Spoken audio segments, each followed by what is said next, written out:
आत्मा अमर और अनश्वर है। गरुड़ पुराण हमें बताता है कि आत्मा अमर है। यह शरीर की तरह नाशवान नहीं है।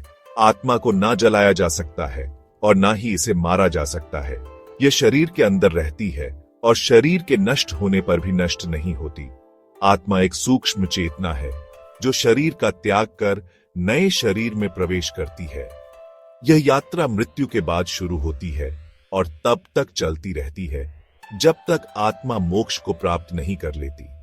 गरुड़ पुराण के अनुसार आत्मा का स्वरूप सूक्ष्म और अदृश्य है।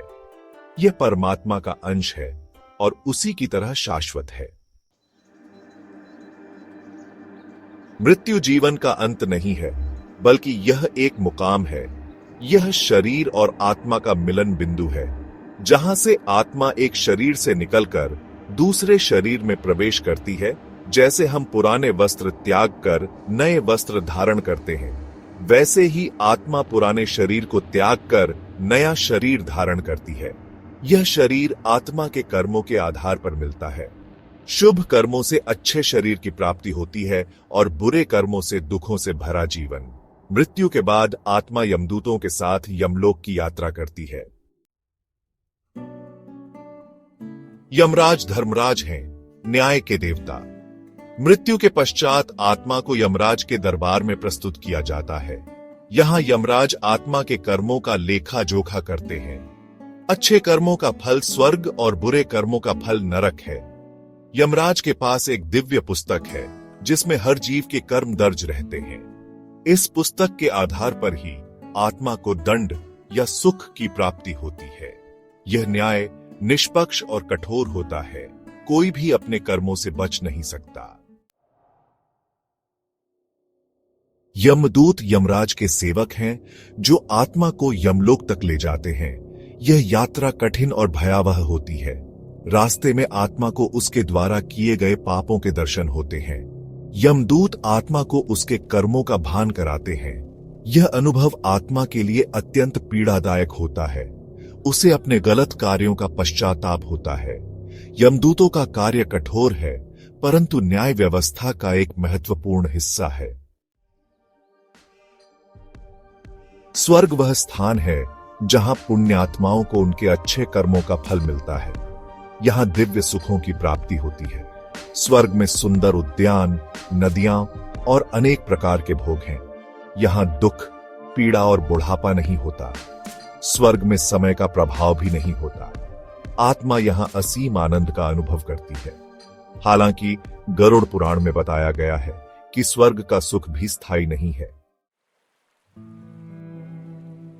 जो आत्माएं अपने कर्तव्यों का पालन करते हुए अच्छे कर्म करती हैं, उन्हें पितृलोक की प्राप्ति होती है।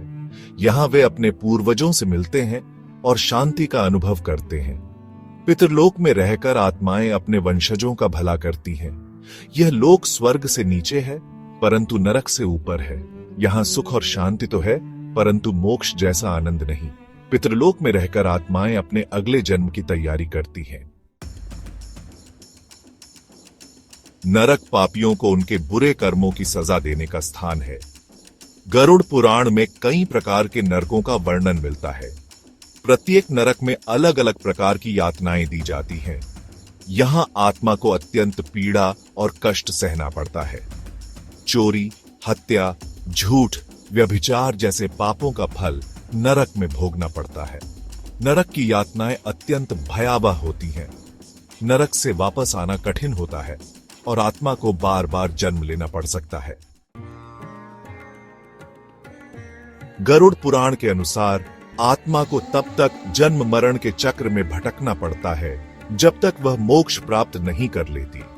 पुनर्जन्म का कारण आत्मा के कर्म है। अच्छे कर्मों से अच्छे जन्म की प्राप्ति होती है और बुरे कर्मों से दुखी जीवन। यह चक्र तब तक चलता रहता है जब तक आत्मा अपने कर्मों का फल भोगकर शुद्ध नहीं हो जाती। प्रत्येक जन्म एक नया अवसर है आत्मा के लिए मोक्ष के मार्ग पर अग्रसर होने का। मोक्ष आत्मा की अंतिम और सर्वोत्तम अवस्था है। यह जन्म मरण के चक्र से मुक्ति का मार्ग है। मोक्ष की प्राप्ति के लिए भक्ति, ज्ञान और कर्मयोग का मार्ग बताया गया है। मोक्ष का अर्थ है परमात्मा से मिलन, दुखों से मुक्ति और अनंत आनंद की प्राप्ति। गरुड़ पुराण हमें कर्म योग के माध्यम से मोक्ष प्राप्ति का मार्ग दिखाता है। अच्छे कर्म, निष्काम सेवा और भगवान के प्रति समर्पण से मोक्ष का द्वार खुलता है। यह आत्मा की परम गति है, जहां दुख, पीड़ा और पुनर्जन्म का कोई स्थान नहीं है। कृपया इस वीडियो को सब्सक्राइब करें, लाइक करें और अपने सुझाव कमेंट में लिखें।